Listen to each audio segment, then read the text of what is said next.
Ethan Sterling, a 38-year-old CEO worth $500 million, slammed on the brakes of his BMW in the pouring rain. He saw something impossible, a woman, asleep on the sidewalk, shielding a baby with her own body. And the moment their eyes met through the fogged-up window, 200 years of searching came to an end. He knew it. His soul screamed it. And for the first time in 38 years, he wept. It was 11:30 p.m. on a cold Tuesday night in November in New York City. Ethan was heading home from yet another late meeting. His driver had the night off, so he was navigating the deserted streets of the financial district alone. The rain was coming down hard, the kind of downpour that feels like it's washing the entire city clean. He was tired, exhausted. As always, Ethan Sterling hadn't slept well in 2 decades. Every night the same nightmare. He was running towards a woman in a white dress, shouting a name he couldn't recall upon waking, reaching out, and never quite reaching her. He'd wake up sweating, his heart pounding, the feeling of loss so intense that he had to work to forget it. So he worked 16, 18 hours a day. He built an empire, but he remained empty. His friends said he needed a wife. His family said he needed children. Psychologists said he needed therapy. Ethan knew he needed something he couldn't name, something missing, something he was searching for, without even knowing what it was. And then, that night, he saw her, on the corner of Central Park South and 6th Avenue, under the awning of a closed office building. She was there. A young woman, maybe 29 years old, dark hair plastered to her face with rain. She was wearing old, soaked clothes, and in her arms, wrapped in a thin blanket that no longer offered any protection, a baby was crying. Ethan should have kept driving. That's what any sensible person would have done at 11:30 p.m. in New York City. But something happened, something he couldn't explain if he lived another 200 years. When their eyes met through the fogged-up car window, the world stopped, literally stopped. The rain froze in the air, the sound vanished, and Ethan felt like he had been waiting for this moment forever. Like his entire life had been nothing more than a preparation to look into the eyes of this unknown woman, sleeping on the street with a baby in her arms. And the impossible happened. She felt it too. Emily Carter, 29 years old, a teacher laid off 6 months ago, homeless for 3, opened her eyes exactly the second Ethan looked at her. And when their gazes locked, she forgot that she was cold. She forgot that she was hungry. She forgot that her son Liam had had a fever for 2 days. She forgot everything, except for those gray eyes, looking at her as if they had known her forever. Ethan didn't think, he just acted. He parked the car in the rain, jumped out, leaving the door open and the engine running. He walked towards her. Each step felt like it weighed a ton. His heart was beating so hard it hurt. His hands were trembling, and when he stopped in front of her, covered by the same rain that was soaking her, he said something he hadn't planned. "I've been searching for you, my whole life." Emily blinked, confused. The baby cried louder. Ethan looked down at the child and felt something snap inside his chest, an ancient pain, a guilt that made no sense. An urgent need to protect that baby, as if he were his. "Come with me," Ethan said. His voice was firm, but there was something breaking beneath it. "Please, I don't know why I'm asking you this. I don't know who you are, but I know I need to get you out of here. I know I need to protect your son, and I know that if I let you go, I'll regret it for the rest of my life." Emily should have said no. She should have recoiled. A wealthy man offering help to a homeless woman on the street at 11:30 p.m. It was dangerous, it was crazy. But when she looked into his eyes again, she saw something that made her trust him. She saw recognition. She saw pain. She saw truth. And then Emily Carter, for the first time in 6 months, accepted help. She let Ethan Sterling help her into the BMW.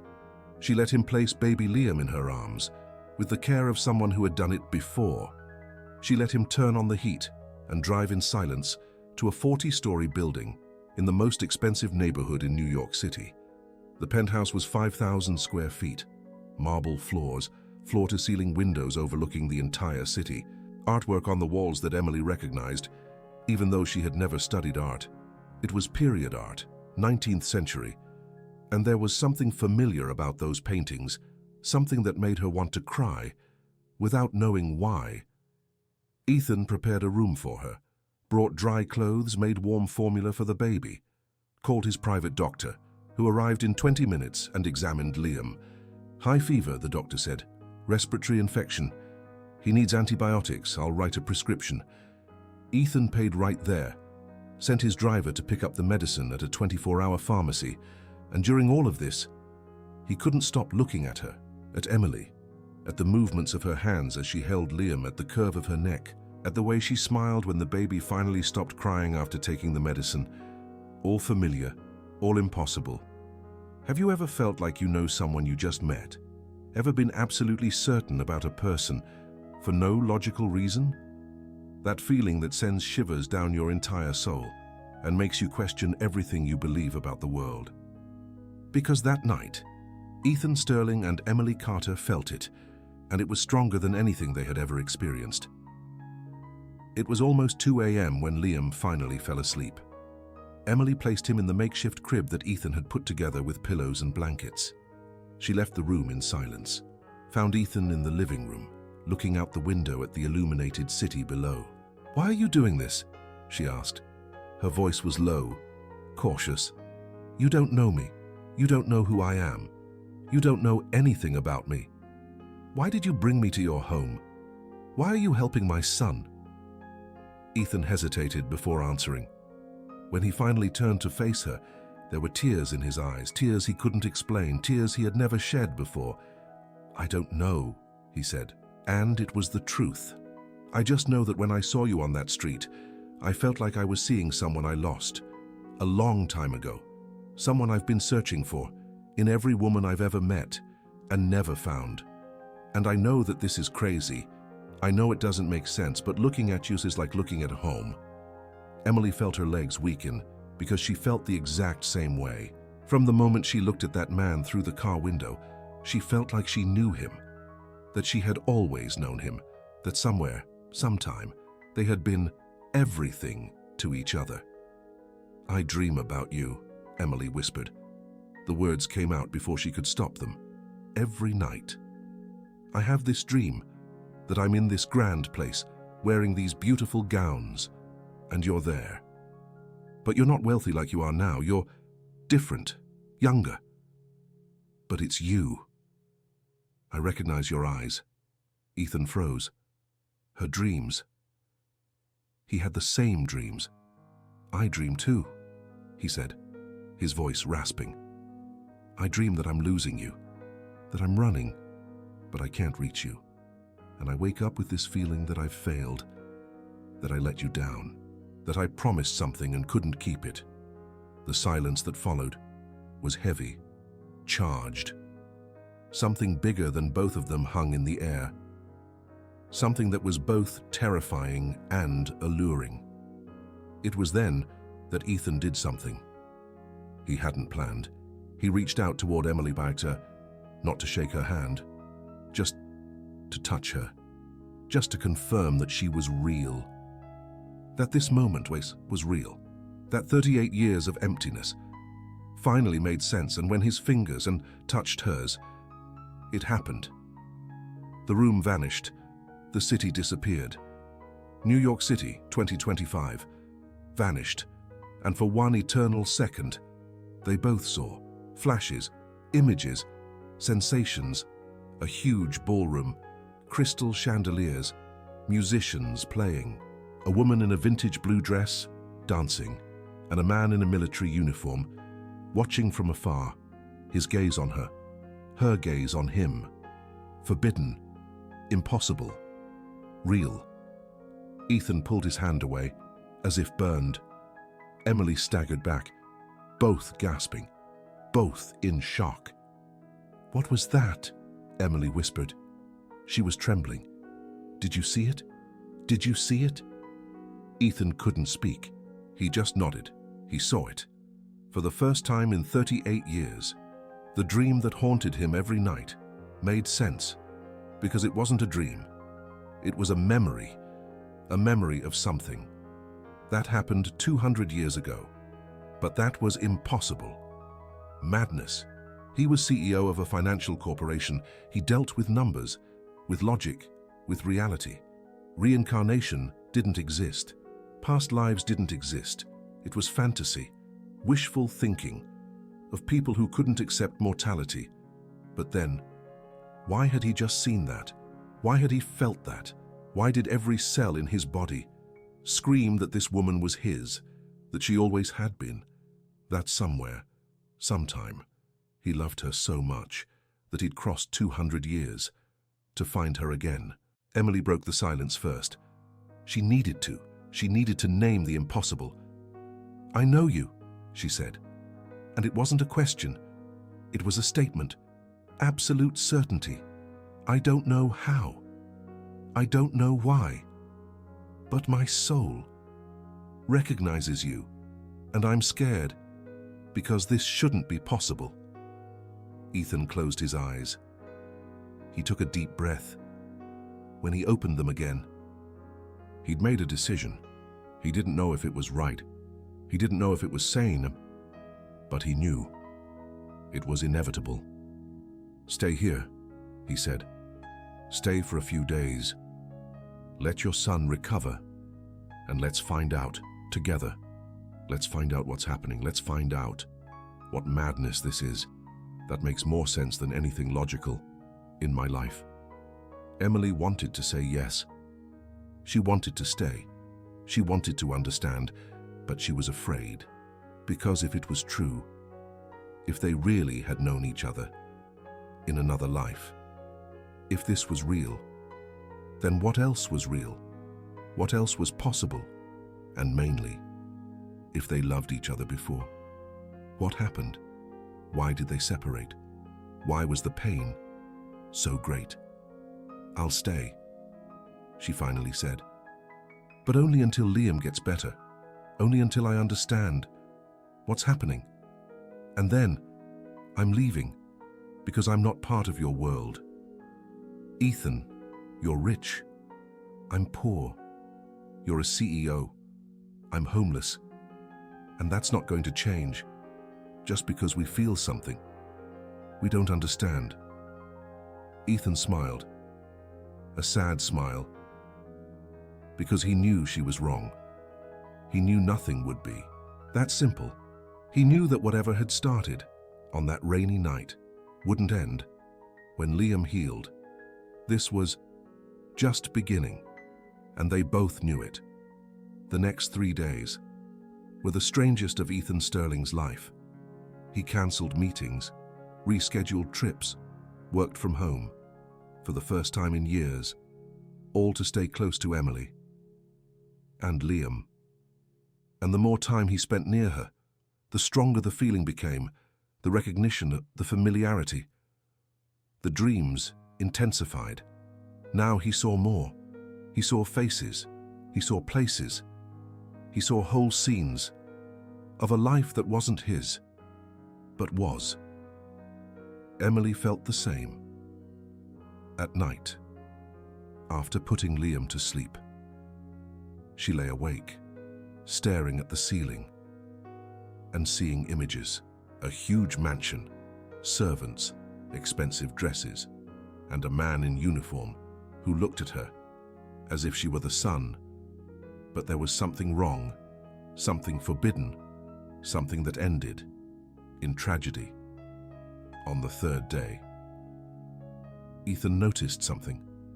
He was helping Emily change the dressing on a cut she had on her arm, injured from when she slept on the streets. And that's when he saw it, on her left wrist, a mark, not a tattoo, a birthmark, in the shape of a star, small, delicate, but perfectly defined. Ethan froze. The world stopped spinning, because he had exactly the same mark, on the same wrist, in the same place, since he was born. Emily noticed his expression. "What is it?" she asked. Ethan didn't answer. He just rolled up the sleeve of his own shirt. He showed her his left wrist, the star-shaped mark. Identical. Emily looked. Then she looked at her own mark. Then at him. And she began to tremble. "No," she whispered. "This isn't possible. It's a coincidence. It has to be a coincidence, but it wasn't." They both knew. The probability of two people having the same birthmark, in the same shape, in the same place, was practically zero. And the probability of those two people meeting by chance on a rainy night and feeling instant recognition was impossible. Unless it wasn't chance, unless it was destiny, unless some souls were marked to meet always in every life, no matter the time, no matter the distance, no matter the circumstances, marked by stars that cross centuries. That night, Emily had the most vivid dream of all. It wasn't a fragment. It was a complete story. She was a countess. She lived in a huge mansion, somewhere in Europe, 19th century. She was engaged to a duke, a marriage arranged by her family. But she didn't love him. She didn't love anyone. Until he arrived. Ethan, her new personal guard, a soldier of humble origins, hired to protect her, and from the first day. Something happened. The chemistry was impossible to deny. His gaze on her gaze on him. Forbidden, dangerous, irresistible. And then, love happened. In secret, in silence, in stolen moments, in empty corridors, gardens at night, glances that said everything without saying anything, until she discovered she was pregnant with his child, the soldier's child, the man her family would despise, the man who, if discovered, would be killed. And he was discovered in the dream. Emily saw everything. She saw the assassins sent by her family. She saw Ethan fighting, defending her until his last breath. She saw the blood. She saw him falling. She saw herself running, pregnant, trying to hold him back, hearing his last words. "I'll find you in every life. Take care of our son. Promise me." "I promise. I love you. Don't leave me." But he died, and she lost the baby from the shock and died 3 days later, and of a broken heart. Emily woke up screaming, "Ethan, no!" And that's when she realized she had never asked his name. Ethan. How did she know? The bedroom door swung open. Ethan rushed in, worried. He'd been restless, pacing the penthouse. He heard the scream. "Emily?"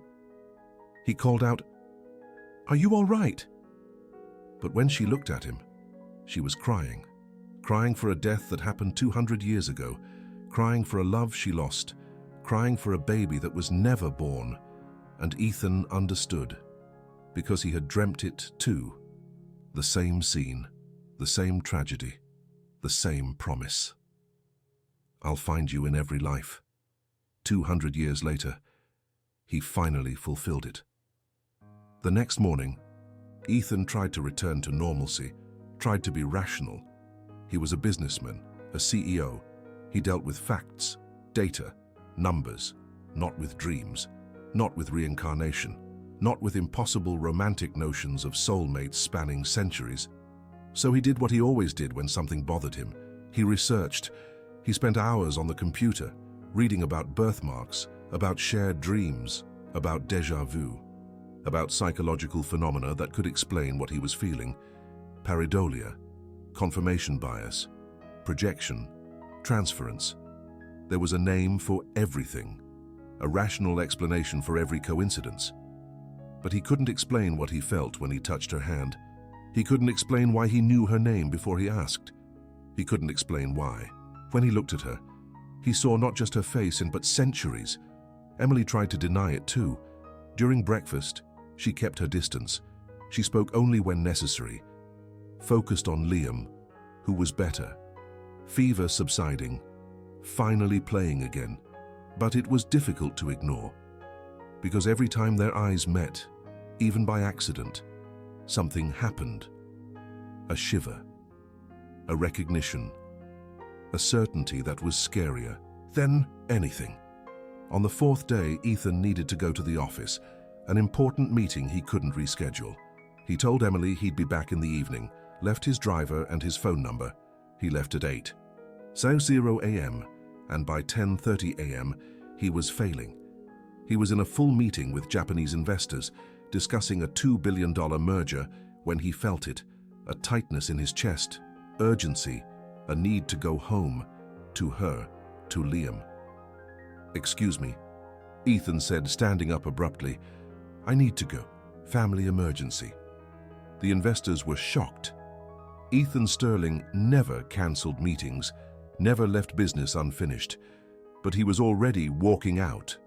When he arrived at the penthouse, he found Emily sitting on the living room floor, hugging Liam, who was crying inconsolably. She was crying too. "What happened?" Ethan asked, kneeling beside them. "I don't know," Emily said between sobs. "He woke up crying and he won't stop. I already gave him medicine. I already gave him milk. I already checked his diaper. I don't know what else to do. I don't know what he wants." Ethan extended his arms. "May I?" he asked. Emily hesitated, then nodded. She handed Liam to him, and the impossible happened again. The second. Ethan held the baby. Liam stopped crying, instantly, as if a switch had been turned off. He looked at Ethan with those big, wide eyes and smiled. Emily was paralyzed. "How? How did you do that?" Ethan was in shock too, because the moment Liam looked at him, he felt it. Recognition, connection, as if that baby knew, as if, on some deep and inexplicable level. Liam remembered. "I'll find you in every life. Take care of our son."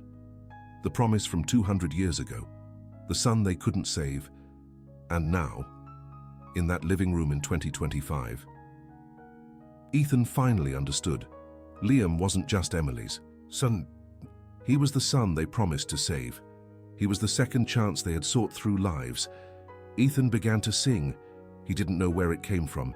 He didn't plan it. The words came out on their own. A soft song, in Old French. A lullaby he never learned but somehow knew. "Dors mon enfant. Dors tranquille, les étoiles veillent sur toi. Dors mon fils, dors en paix, papa est là, maman aussi." Liam closed his eyes, relaxed completely in Ethan's arms, and fell asleep. Emily was pale. "Where did you get that song?" And she asked, her voice trembling. Ethan looked at her. "I don't know. It just came out. I never learned French. I never heard that song. But it's like I've always known it." Liam slept for 3 hours, the deepest sleep in days. And when he woke up, he was completely recovered. No fever, no cough, playing normally. The doctor said it was miraculous, that respiratory infections in babies didn't just disappear like that, overnight. That there should be a medical explanation that he wasn't seeing. But Emily and Ethan knew the truth. It wasn't the doctor. It wasn't the medicine. It was something larger. Something that science couldn't explain. Something that happened when marked souls reunited and fulfilled promises made through centuries. That night, after putting Liam to sleep, Emily confronted Ethan. "We need to talk. Seriously, it's about what's happening." Ethan nodded. "I agree. We can't keep ignoring it." "Do you believe it?" Emily asked, sitting in front of him, hands crossed in her lap. "Do you believe we've lived before? That we've known each other? That we were something to each other?" Ethan took a long time to answer. A week ago, he would have said it was crazy. A week ago, he would have laughed at anyone who talked about reincarnation, past lives, destiny. But now, "I don't know what to believe anymore," he said. "I only know what I feel, And I feel like I've known you for longer than just 4 days. I feel like I've been looking for you without knowing I was looking. I feel like when I look at Liam, I see not just your son, but our son. And I know that's insane. I know it doesn't make sense, but it's the only thing that makes sense in my entire life. What would you do? If you felt something like that, if everything in you screamed that a person was yours, even without logic, without reason, without explanation, would you accept it? Would you deny it? Would you run? Or, like Ethan and Emily, would you dive into the impossible, trying to understand? Emily took a deep breath. I need to show you something. She left the room, returned minutes later with an old notebook. Pages yellowed. Since I got here, I've been drawing, she said. In the in-between moments, when Liam sleeps, I draw things I see in the dreams, places, people, scenes. She opened the notebook. The pages were full of drawings, and Ethan froze, because he recognized everything. The enormous mansion, the gardens, the halls, the military uniform, the woman in the vintage dress, exactly as he saw her in his dreams. How is this possible? Ethan stammered. I don't know, Emily interrupted. They just appear like memories, but from a life that isn't mine, from a time I never lived, except I did. We lived it. Together. Ethan picked up the sketchbook, flipped through the pages and stopped at one. It was a drawing of her holding a baby, and beside her, him, the three of them together. But the drawing was unfinished, as if she couldn't bring herself to finish it because the scene ended in tragedy. I couldn't draw the end, Emily whispered, because it hurts too much, because it always ends with you dying, with him dying, with me losing everything. Ethan closed the sketchbook, held her hands. Then maybe. This is our chance to change the ending, to have the story we couldn't have, to save the child we lost. How? Emily asked. How do we change something that happened 200 years ago? By living differently now, Ethan said. By not letting fear win. By not letting society tear us apart. By not letting anything separate us again. But Emily shook her head. It's not that simple, Ethan. You're a billionaire. I'm homeless. You have an entire world. I have nothing. How can this work? It worked before, Ethan said. When you were a countess and I was a soldier. When you had everything and I had nothing. It worked because we loved each other. And it works now for the same reason. Emily wanted to believe him, but she was afraid. Because if all of this was true, if they really were soulmates separated by 200 years, then there was a reason they had been torn apart. There was a tragedy, and tragedies tend to repeat themselves. The next morning, Ethan made a decision. I'm going to show you something. Gotta come with me. He took Emily up to the penthouse attic. It was a huge space, filled with boxes, antique furniture covered with white cloths, family heirlooms that Ethan had never had the time to organize. My grandmother passed away 5 years ago, Ethan explained. She left all of this. I never had the courage to look, but now. Now I think there are answers here, Emily finished. They spent hours in the attic, opening boxes, sifting through documents, old photos, yellowed letters. Ethan's family was from the United States, with roots in Europe, from the 19th century. And then, Emily found it, a small box made of dark wood, decorated with silver inlays. And when she opened it, inside was an antique locket, gold, delicate, with a thin chain. Emily picked up the locket with trembling hands. She opened it more and the world stopped. Inside 2 miniature paintings, a man in a military uniform, a woman in a blue dress, and they were, It's us, Ethan whispered, looking over her shoulder. Exactly us. It wasn't similar, it wasn't alike. It was identical. The same faces, the same eyes, the same star-shaped birthmark on his wrist, visible in the miniature. Emily turned the locket over. On the back, an inscription in Old French, engraved in delicate letters. Pour toujours, mon amour, et vie, 1820. Forever, my love. E and V, 1820. Ethan and Emily, 200 years ago. Together. Eternal. Emily dropped the locket. She couldn't breathe. She couldn't think, because this was proof. Physical proof. Material proof. Proof that it wasn't madness. It wasn't imagination. It wasn't coincidence. It was real. They were real. 200 years ago, they loved each other. And now, holding that locket that had crossed 2 centuries, they finally had the proof they couldn't deny. Some people will pause here. They'll need to process the impossible. Because when we face something that defies everything we thought we knew about the world, about life, about death, the brain needs time.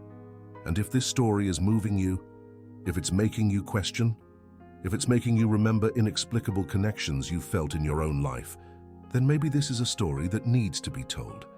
And if you want more stories like this to be told, consider supporting with super thanks. Because some truths take courage to be shared. Ethan picked up the locket from her hands. He looked at the miniatures, at the faces that were theirs but from another era, at the inscription that promised eternity. I need to know the rest, he said. I need to know what happened, how we ended, why we separated. And he looked into Emily's eyes with an intensity that pierced her. I need to know how to avoid repeating the mistake. Emily nodded.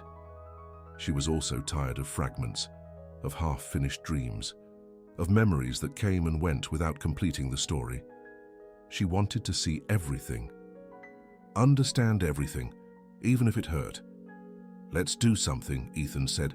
Let's try, together. Let's touch this locket at the same time, and let's let the memories come, without resisting, without denying, just let's let it happen.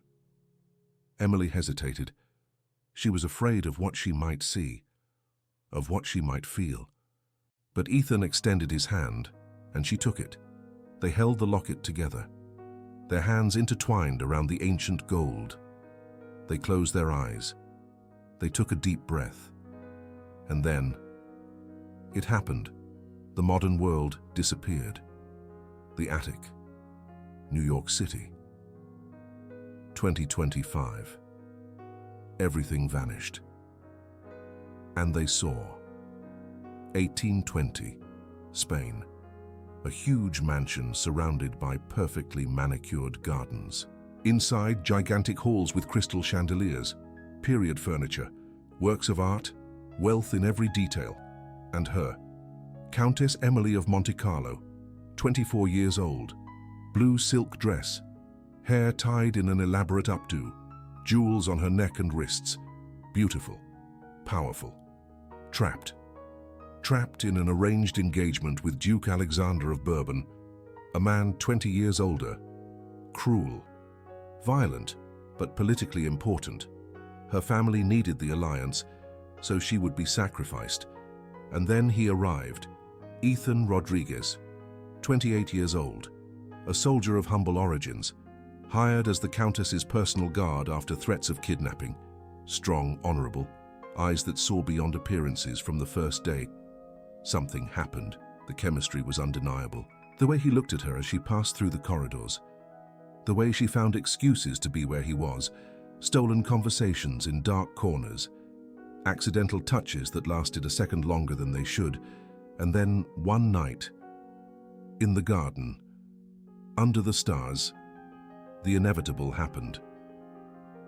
"We shouldn't," she whispered, but her hands were already in his. "I know," he replied, "but I can't stop thinking about you. I can't breathe when you're near. I can't live knowing you'll marry him, and I'll never be able to touch you like this." And they kissed. And it was as if the universe had finally aligned, as if two halves separated long ago were finally reunited. The months that followed were the most intense of both their lives. Secret love, hidden encounters, whispered promises. They knew it was impossible. They knew if they were discovered, he would be killed. but they couldn't stop themselves. And then Emily discovered she was pregnant. She saw it all. She saw herself telling Ethan. She saw his joy, his fear, his promise to protect her and the baby, to run away together, to start a new life where no one knew them. But the family discovered them before they could escape. Servants loyal to the Duke overheard conversations. They reported back, and one night, assassins were sent. Ethan and Emily were in her room, planning their escape for the next morning, when the door exploded open. 6 armed men stood there. The Duke was with them. "Traitor!" the Duke spat. "You bedded a peasant, you carry a bastard. Did you think I would let this pass?" Ethan stepped in front of Emily, protecting her with his own body. "She's pregnant. Don't touch her. Kill me if you want. But let her live. Let our child live." The Duke laughed. "Your child. This mistake will be erased, along with you." What followed was a massacre. Ethan fought. He killed 3 of the 6 assassins. But there were too many. And then a blade struck him from behind. It pierced his lung. He fell. Emily screamed. She ran to him. She held him in her arms as blood poured out. And it was in these final moments, with him dying, that the promises were made. "I'll find you in every life," Ethan whispered, blood trickling from his mouth. "No matter how long it takes, no matter how many lives I live, I'll find you, and we'll have our child. We'll be happy. Promise me you'll wait for me." "I promise," Emily cried. "I love you. Don't leave me. Please, don't leave me." But he died, right there, in her arms. And Emily felt something break inside her chest, something that could never be repaired. The Duke dragged her away from the body. He locked her in her room. 3 days later, overcome by shock and grief, Emily lost the baby. And on the 5th day, heartbroken and with no will to live, she simply stopped. She closed her eyes and died, from sadness, from love, from a promise unfulfilled. Ethan and Emily opened their eyes at the same time. They were back in the penthouse, 2025, New York City. But the tears that streamed down their faces were from 200 years ago. Both were sobbing. They couldn't stop, because it wasn't just a vision. It was real memory, felt, lived, the pain of death, the loss of their child, the promise made with his last breath. And now they understood. They understood why they recognized each other, why the connection was so strong, why looking at each other both hurt and healed, because they had promised. And souls that promise do not forget. Even across 200 years, even across deaths and rebirths, the promise remains. Ethan held Emily's face in his hands. "I found you. It took 200 years, but I found you. And this time, we're going to have our child. This time, no one will separate us. This time, we fulfill the promise." Emily couldn't speak. She only cried. She cried for the ancient death. She cried for the new reunion. She cried for Liam, who was the reincarnation of the child they had lost. She cried because finally, it made sense. They kissed, and it was as if 200 years disappeared, as if they were back in that garden in 1820. Except this time, there was no Duke, no assassins, no society to tear them apart. This time, they were free. But there was still one question. Liam, the baby, was he? Ethan had the answer first. They ran down from the penthouse. They went to the room where Liam was sleeping. The baby woke when they entered, but didn't cry. He only looked at them both and smiled. That smile, Ethan saw it. the same smile he'd seen in the vision. The baby they couldn't save in 1820, reborn, back again, waiting for them. "It's him," Ethan whispered. "Our son. He's back." He waited 200 years to come back, so that we could save him this time. Emily picked Liam up. She sat on the bed. Ethan sat beside her. And there, the three of them together, finally. The family they were prevented from being 2 centuries ago was complete. And it was in that moment that something extraordinary happened. Liam placed a tiny hand on Ethan's hand, the other on Emily's hand, and he joined the two.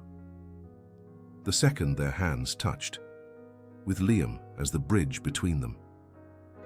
All three had a vision, not of 1820, but of something greater, of something eternal. They saw all the lives they had lived searching for each other. They saw brief encounters that didn't work out. They saw lives in which they almost met, but it didn't happen. They saw the search of marked souls across centuries, and they saw something more. They saw that Liam wasn't just the baby from 1820. He was an ancient soul, a soul that chose to come back, that waited for the right moment, that knew that Ethan and Emily would finally meet in the right life, and he came to be their son, not by chance, by choice. Because some souls don't just meet, they choose each other. Across lives, across deaths, across promises that transcend time. The vision ended. The three were crying, but they were tears of joy, of completeness, of finally arriving home after 200 lost years. Ethan looked at Emily. "Do you understand what this means? It wasn't an accident. It wasn't luck. It was destiny. You, me, Liam. We were made to be together. And nothing in this world or the next will separate us again," Emily believed. Finally, she believed, not just in her head, but in her soul, because she felt it. She saw it. She lived it. If you haven't felt chills until now, comment chills, because this story shouldn't be possible, but it is. And if it's moving you, it's because you felt it too. You've recognized someone you shouldn't know. You've had an unexplainable certainty. You've loved through the impossible. In the days that followed, much changed. Ethan didn't go back to work. He delegated everything, for the first time in 38 years, and the company wasn't a priority. Emily was. Liam was. The family they promised 200 years ago was. He hired lawyers. He organized documents. He put Emily as the beneficiary in his will. He opened accounts in her name. He transferred properties. Not because he thought he was going to die, but because this time, this life, nothing would be left to chance. Emily resisted at first. "I don't want your money, Ethan," she said. And Ethan smiled, because now she called him Ethan, like in 1820, like it always should have been. "It's not my money," he responded. "It's ours, like it should have been 200 years ago. You were a countess. I was a soldier. You had everything. I had nothing. Now it's the opposite. But it doesn't matter who has what. What matters is that we are one. And what's mine is yours. It always was." And then, CRIES on a Sunday morning, Ethan did something he had been planning since he found the medallion. He took Emily and Liam. He put the three of them in the BMW. He drove for hours to a small village just outside of New York City. "Where are we going?" Emily asked. "You'll see," Ethan replied. They stopped in front of an ancient cemetery. Very ancient, dating back to the 1800s. Ethan parked the BMW, gently lifted Liam out of his car seat, and took Emily's hand. They walked among the headstones until they reached one in particular, old, almost faded by time, but still legible. Ethan Rodriguez Sterling, 1792–1820, soldier, died defending those he loved. And beside it, another tombstone, smaller, more understated. Countess Emily Carter of Monte Carlo, 1796–1820, passed away of a broken heart. May she rest with her love. Emily sank to her knees. Here, we're here. Our bodies are here. Ethan knelt beside her, Liam safe in his arms, and the three of them remained there, in silence, gazing at the graves of who they were 200 years ago. And then Ethan spoke, not to Emily directly, but to the tombstones, to the lives they had lived, to the promise they had made.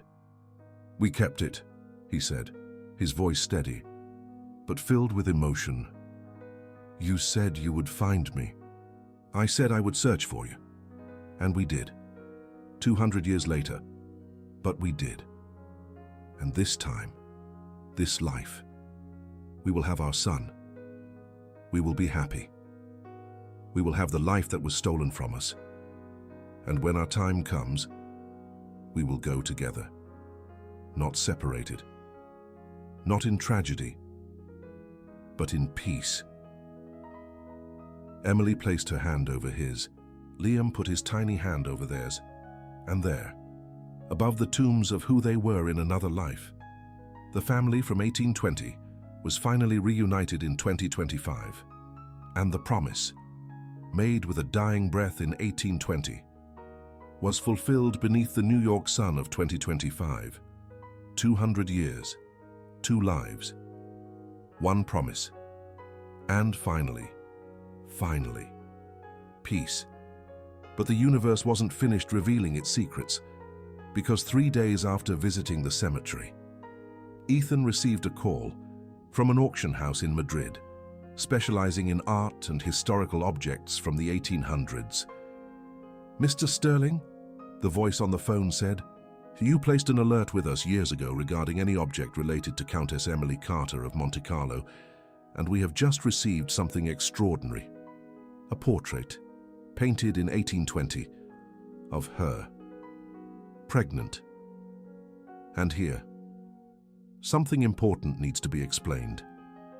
Ethan hadn't started searching for information about Countess Emily Carter of Monte Carlo after meeting Emily on the street.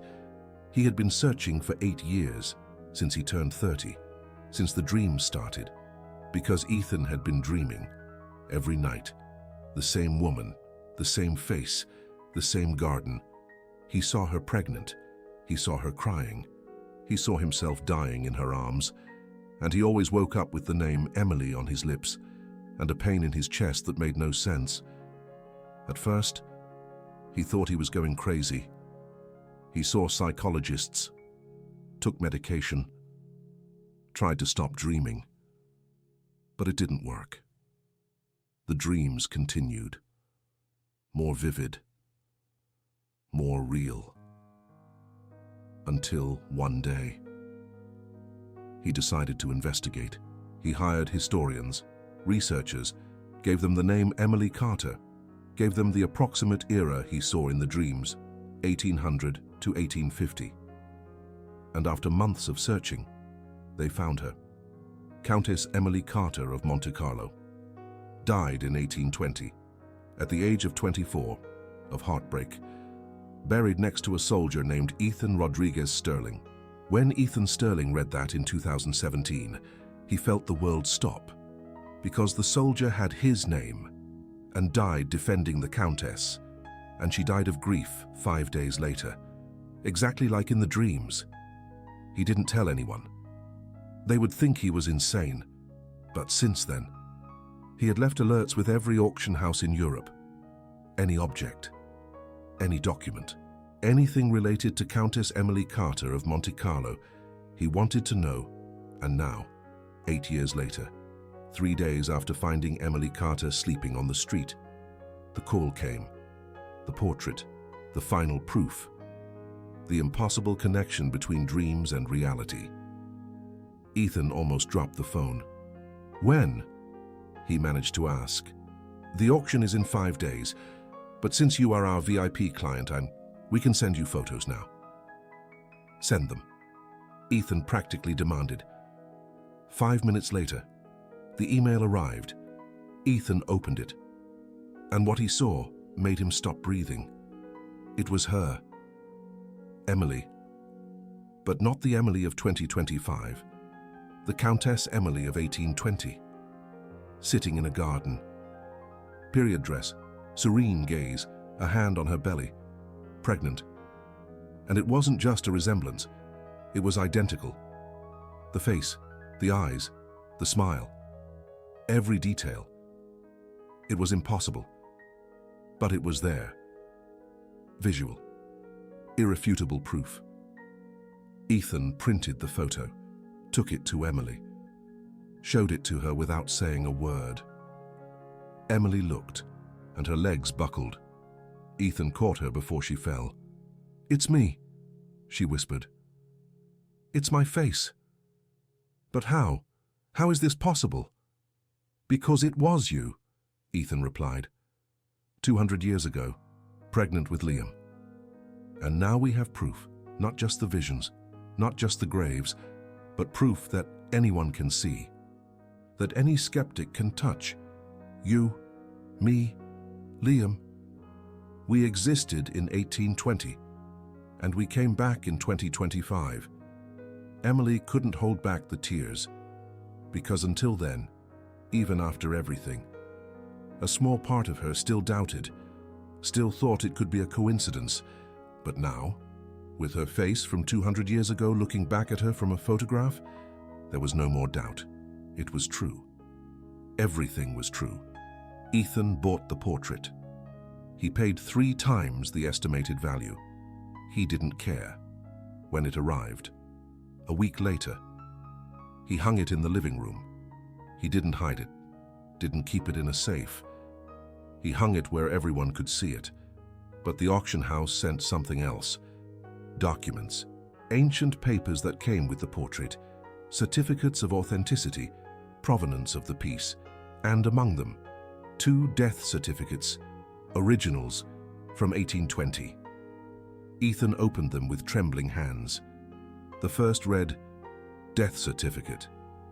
Ethan Rodriguez Sterling, soldier of the Royal Guard, 28 years old, died on March 15th, 1820. Cause: combat wounds sustained defending a member of the nobility, buried in St. Michael's Cemetery, New York City." The second, Death Certificate. Countess Emily Carter of Monte Carlo, 24 years old, died on March 20th, 1820. Cause: profound grief and loss of unborn child. Buried next to Ethan Rodriguez Sterling, as per her last request. May she rest with the one she loved. Ethan read, reread, and then understood something that both broke him and healed him at the same time.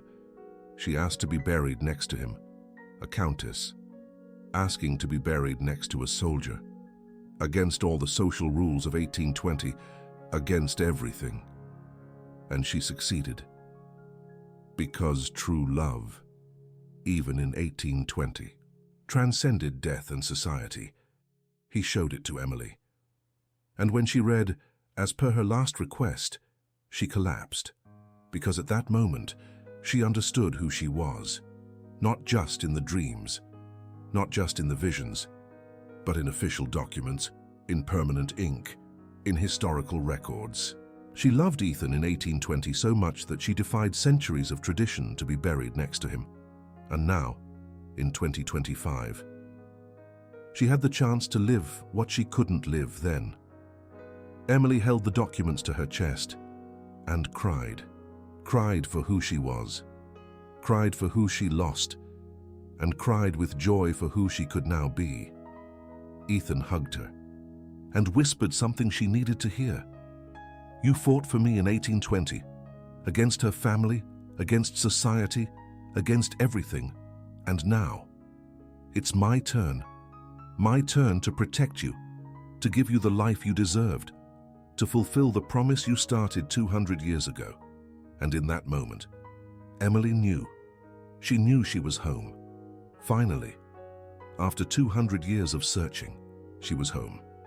And whenever someone asked Ethan about the woman in the portrait, he'd smile and tell them the truth. She's my wife, has been for 200 years, and still is today, and I have the documents to prove it. And if you're thinking this story is impossible, if you're thinking none of this makes sense, then let me ask you something. Have you ever looked at someone and felt like you already knew them? Have you ever been absolutely certain about a person you just met? Have you ever dreamed of places you've never visited, of faces you've never seen, but somehow you recognize? Because this isn't fiction. It's memory of lives we've lived, of souls we've encountered, of promises we've made, and that our soul doesn't forget, even when our mind doesn't remember. And if this story is stirring something within you, it's not by accident. It's because you also have promises. You also have souls you're searching for. And maybe, just maybe, reading this now is the universe telling you. You're getting close. But the story of Ethan, Emily, and Liam wasn't over yet, because 2 weeks after receiving the portrait, Liam got sick, high fever, and really high. 104 degrees. Wouldn't go down with any medication. Ethan rushed him to the hospital. The best doctors in New York City, tests, more tests, and then the diagnosis. Severe infection. He needs emergency surgery, but it's risky. He's so small. Ethan felt the floor drop out from under him, because it was exactly like in 1820. They had found each other, had stayed together, and now Liam, the son they couldn't save 200 years ago, was in danger. Again. No, Ethan said, voice firm. Not this time. This time. I save him. Do the surgery. Use the best.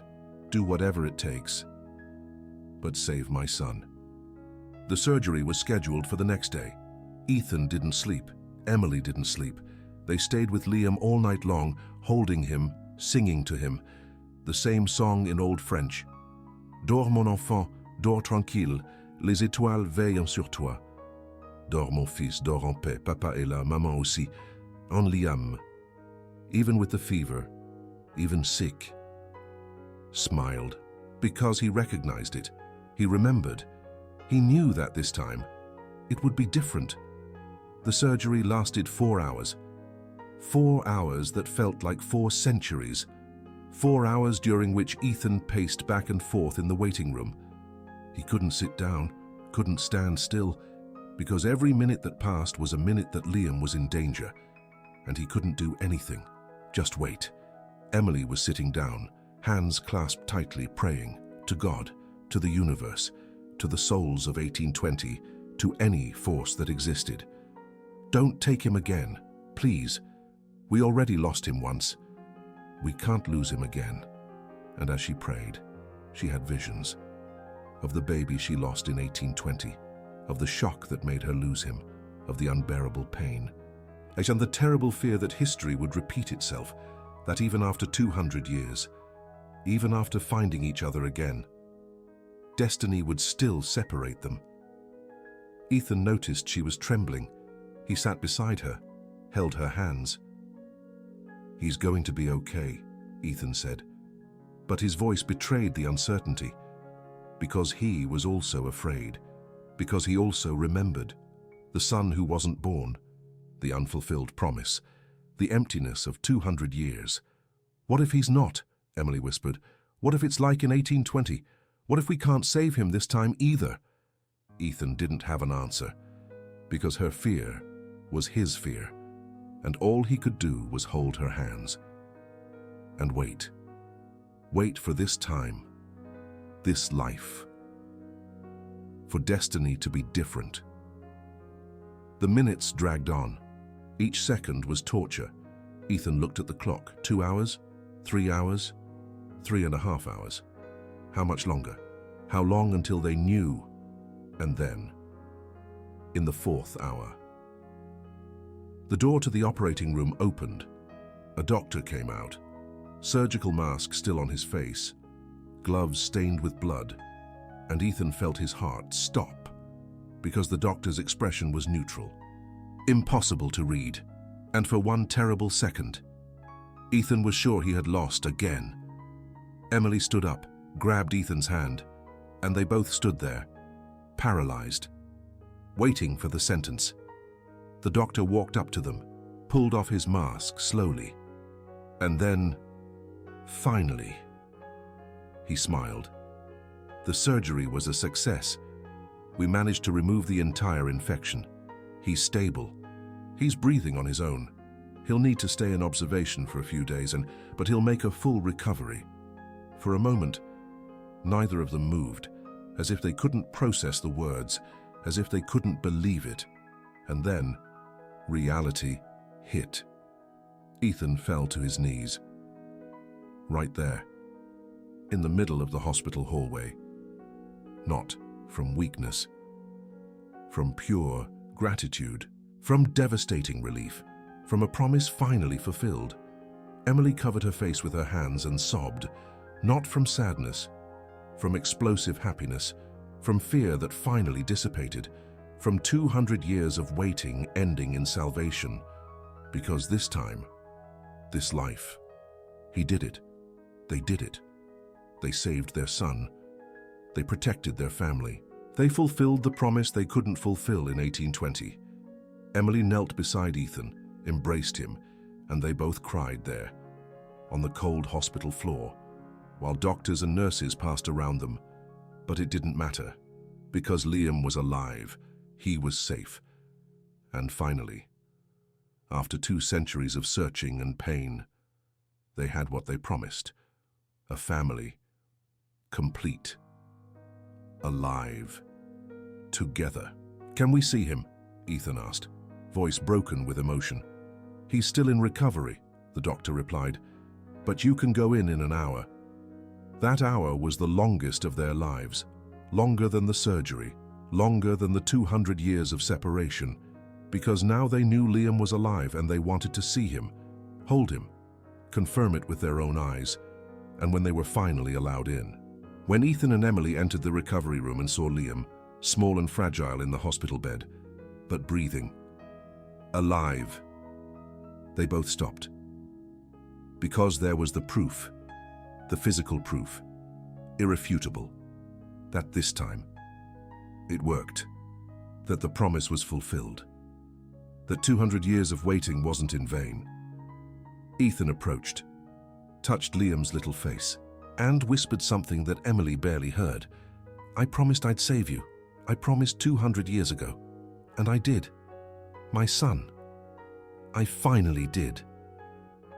Liam stayed in the hospital for 5 days, and every day, Ethan and Emily stayed with him. They didn't leave him alone because they promised 200 years ago. And this time, nothing would separate them. And if you felt something reading this, if your heart clenched when Liam got sick, if you sighed in relief when he was saved, then comment, "I believe." Because these stories, they don't happen by accident.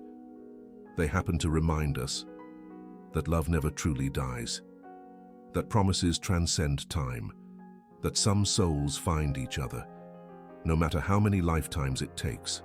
And if you believe in that, you are not alone. The day Liam was discharged from the hospital, Ethan did something he'd been planning for weeks. He took Emily and Liam back to that street, the street where it all began, the sidewalk where he first saw her, sleeping in the rain, protecting the baby with her own body. "Why are we back here?" Emily asked. "To remember," Ethan replied. "To never forget that the universe found us in the most unlikely place, at the most impossible moment.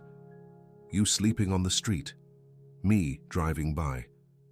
200 years of searching, ending on a rainy night in New York City.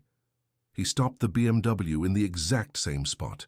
They got out, stood on the sidewalk, and Ethan spoke. That day, when I saw you, something inside me screamed. I didn't know what it was. I didn't understand, but now I know.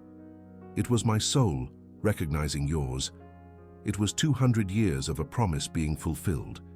It was destiny saying that finally, the time has come. Emily held his hand, and with Liam in her arms, the three of them stood there, in the place where it all began, where two souls separated by 2 centuries finally found each other.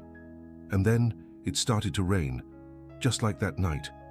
A fine, gentle rain. And Ethan looked at Emily and saw the same scene, the same woman, the same baby. But this time, she wasn't alone in the rain. This time, he was there, protecting, loving, fulfilling. You know what I've learned from all this, Ethan said, that the universe doesn't forget, that promises made with the heart overflow into other lives, that no matter how much time passes, 2 souls that truly love each other always find each other. And Emily knew that he was right, because she felt it, she lived it. It wasn't theory, it was experience. 2 months later, Ethan and Emily got married. It wasn't a big ceremony. They didn't want it to be. It was simple. In a small chapel, just the 3 of them, Ethan, Emily, and Liam. And when the minister asked if he would take Emily as his wife, Ethan didn't just say yes, he said something more. I do, in this life, in the next, and in all the lives to come, as I promised 200 years ago, as I fulfill today, as I will always fulfill. And when he placed the ring on her finger, it wasn't just a symbol. It was a continuation of an ancient promise, of an eternal love, of 2 souls finally at peace. Emily also didn't just say yeah, she said, I love you. I loved you in 1820. I love you in 2025. And I will love you in 2225 if we need to come back. Because you are my home. You always have been. You always will be. And Liam, in his godmother's arms, clapped his hands and smiled. Because he knew, he always knew, that he was their son, that he waited 200 years, that he chose to come back exactly now, for the life in which they would finally get it right. Life after the wedding was normal and extraordinary.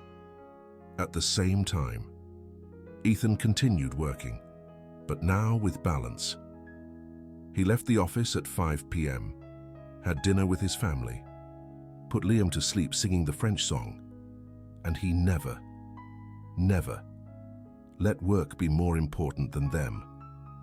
Emily opened an art studio, and that's when something extraordinary happened. She discovered that she had an unexplainable talent for restoring pieces from the 1800s, specifically from the 1800s. She could identify painting techniques that no book taught. She knew how artists of that time mixed pigments. She knew details of clothing and jewelry that only someone who lived in that time could know. And it wasn't learned talent, it was memory. From when she lived in that era, from when she was Countess Emily of Monte Carlo and frequented art salons in Paris and Madrid. Museums started contacting her. European galleries sent pieces for her to restore, and whenever she picked up a canvas from 1820, Emily felt something, a connection, as if she were touching her own past. One day, 3 years after the wedding, a special package arrived, a portrait of a noblewoman, Spanish, painted in 1819. And when Emily opened it, she froze, because she recognized the dress. She remembered it, not from a photo, but from wearing it. She remembered the silk against her skin, the weight of the fabric, the sensation of being in that garden, on that day, posing for that portrait. She called Ethan, showed him the painting, and he felt it too. Because that garden was the garden where they met in 1820, where he guarded her, where they fell in love. It's not a coincidence, Ethan said. It's the universe showing you, confirming to you. You lived this, you were this. And now you're back, not as a countess, but as Emily. Free, happy, alive. And Emily knew that he was right, because each piece she restored wasn't just work, it was reconnection with who she was, with what she lived, with the 24 years she had before dying of sadness in 1820. Liam grew up healthy, intelligent, and with peculiar characteristics that couldn't be explained. Sometimes, when he was very little, only 2 years old, he spoke words in Old French, words that no one taught him, that he shouldn't know. But that sprang forth naturally. Maman, he called Emily, not mommy, maman, like French children of 1820 called their mothers. And when he had nightmares, he woke up screaming in French, phrases that not even Emily fully understood, but that Ethan recognized, because they were phrases that he heard in his own dreams, echoes of 1820, memories that Liam carried from a life he lived before being born. At 5 years old, Liam drew something that made Ethan and Emily stop. A garden with a fountain and 2 people, a man in uniform, a woman in a long dress, and between them, in the woman's hands, a round belly. He had never seen the 1820 portrait, had never been to the royal garden in Spain, but he drew it with details that a 5-year-old shouldn't know, because it wasn't imagination, it was remembrance. Liam, where did you get this? Emily asked, her voice trembling. And Liam, at 5 years old, looked at her with ancient eyes, eyes that had already lived, and he said something that broke them. I remember. Mommy. He pointed to the woman's belly in the drawing. I was here, waiting for you, waiting to be born. But it didn't work out. So I waited, a long time, until you found each other again. And then I came. Emily covered her mouth, tears streaming down. Ethan knelt down beside his son. You remember 1820? He asked. Liam nodded, slowly. Yes, I remember. You saved me now. Daddy, thank you for saving me. And Ethan and Emily never hid the story. They told it to friends, to family. Some believed it, others thought they were crazy. But it didn't matter, because they knew. They lived it. They felt it. And whenever someone doubted, Ethan simply showed them the 1820 portrait. And he kept asking himself, how could he explain Emily's identical face in a painting from 200 years ago? No one could explain it, because there was no rational explanation. Only the impossible truth. Reincarnation. Soulmates. A promise kept. Years passed. Liam grew up, he became a man, and one day now an adult. He asked something Ethan and Emily knew was coming. Dad, Mom, do you think I'll also find my soulmate? Someone from another life? And Ethan smiled, because he had the answer. Son, if your soulmate promises, if it loved truly in another life, then yes, you will find them. It might take time. It might be difficult. But it will happen, because souls that love each other don't get lost. They just wait for the right moment. And when it arrives, you know you don't need proof. You don't need logic. You just feel it. And when you feel it, don't let go, no matter what society says, no matter the obstacles. Hold on, because life is short. But love, true love, that is eternal. And Liam understood, because he carried the same soul, the same capacity to love through lives, the same destiny of promises that transcend time. Ethan and Emily grew old together, and it was beautiful, because they didn't have that in 1820. They didn't have time. They were separated young. He at 28, she at 24, in tragedy, in blood, in an incomplete promise. But in 2025, they had everything. 50 years together, 50 years of love, of partnership, of a promise lived day after day. At 60 years old, they renewed their vows at the same cemetery where they visited the graves from 1820, and it was perfect because there, over their past lives, they celebrated their present life.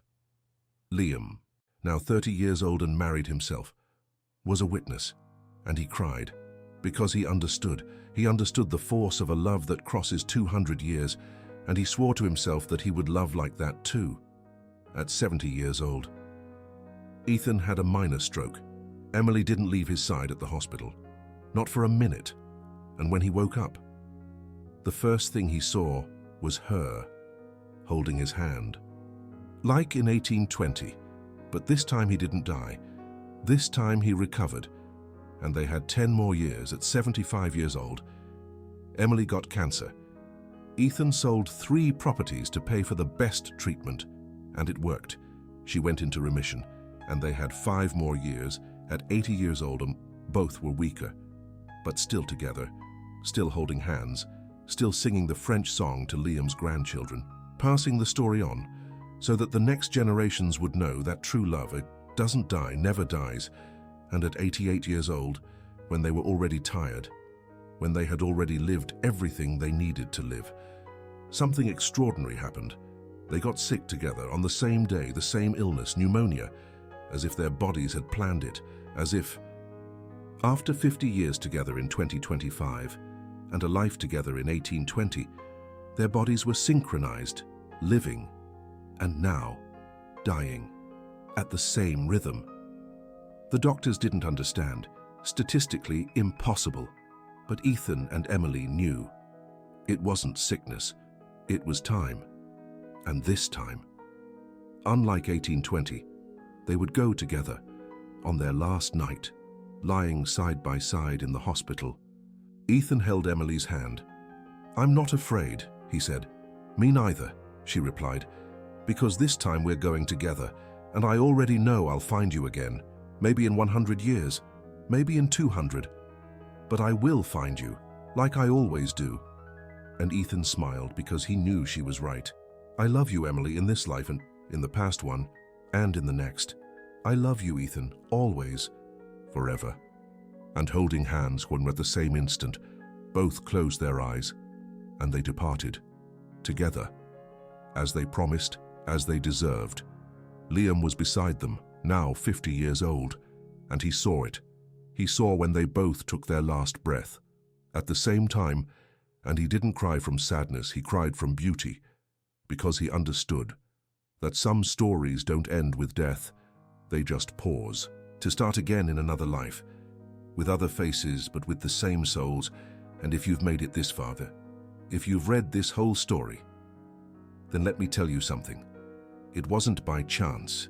You were guided by your own soul, which recognizes truths that your mind tries to deny. Because we all have soulmates, we all have ancient promises, and we all, at some point, will find or re-find that person who makes everything make sense. And when that happens, you'll know.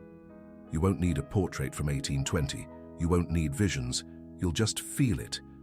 And in that moment, remember this story. Remember Ethan and Emily, and don't let go, because life passes. But true love, that crosses lives. And if you're lucky enough to find it, hold on, protect it, honor it. Because 200 years is a long time to wait, and if your soul has already waited, then don't waste it when you finally find it. Comment, "Promise kept," if you believe that souls find each other through lives. Comment, "I've already felt it," if you've ever had an unexplainable certainty about someone. And comment, "I'm waiting," if you haven't found them yet. But you know you will, because this story is real. Maybe not with these names, maybe not in New York City, but the essence, the truth of souls that seek each other through centuries, that is real. And it happens every day with ordinary people, in ordinary places, at the most unexpected moment, like Ethan and Emily, who met on a rainy night, on any street, and discovered they had promised 200 years ago, and they fulfilled it. And now, somewhere between 2025 and 2225, two souls rest, together, waiting for the right moment to come back, to find each other again, to love once more, because that's what soulmates do. They don't love once, they love forever, through lives, through deaths, through 200 years of waiting. And when they finally find each other, then the promise is kept. The circle closes and everything makes sense. 200 years, two lives, one promise, and finally, peace.